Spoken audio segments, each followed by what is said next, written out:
Bismillahirrahmanirrahim. Materi kita pada hari ini yaitu tentang menyolatkan dan menguburkan jenazah. Yang pertama yaitu tentang syarat-syarat sholat jenazah. Syaratnya yang pertama itu jenazah telah selesai dimandikan dan suci dari hadas, baik itu tubuhnya, tempat maupun kain kafannya. Syaratnya yang kedua yaitu orang yang mensolatkan jenazah itu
Lihat aja.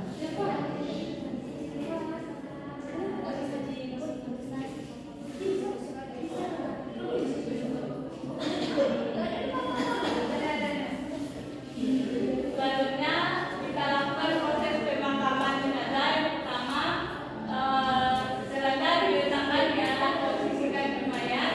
Yang kedua, secara perlahan jenazah dikeluarkan dari keranda. Yang ketiga, jenazah diserahkan kepada orang yang berada di dalam, orang yang menunggu jenazah di dalam kubur. Yang keempat, jenazah diletakkan di dasar kubur.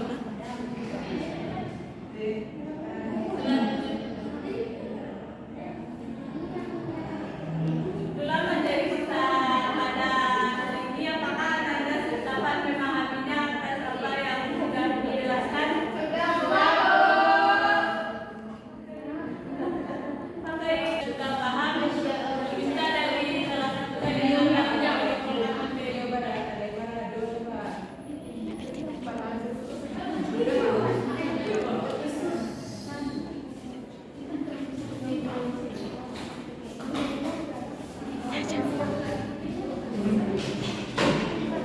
yang pertama itu tentang syarat-syarat sholat jenazah. Di mana jenazah itu telah selesai. Yang pertama, jenazah itu selesai diletakkan dan suci dari najis, baik tubuh, kafan ataupun badannya. Kemudian bila orang yang sholat itu telah menjadi syarat sah melakukan sholat. Kemudian ketentuan dan niat terdiri pada yang mampu takdir, dan lainnya itu perbuatan ihram, membaca surah Fatihah atau melunasinya jika dia mampu, kemudian membaca selawat Nabi sallallahu alaihi wasallam, kemudian mendoakan mayat setelah takbir, kemudian membaca surah yang pertama. Tata caranya itu melakukan ihram bersifat beserta niat, membaca as-fatihah, melakukan takbir kedua, membaca selawat. Mungkin sekian Bu. Saya gunakan kepada Ibu. Baik, terima kasih kepada Ibu Adela. Sekian sudah dari pada hari ini. Dengan dari Taufik Hidayah. Assalamualaikum warahmatullahi wabarakatuh. Waalaikumsalam warahmatullahi wabarakatuh.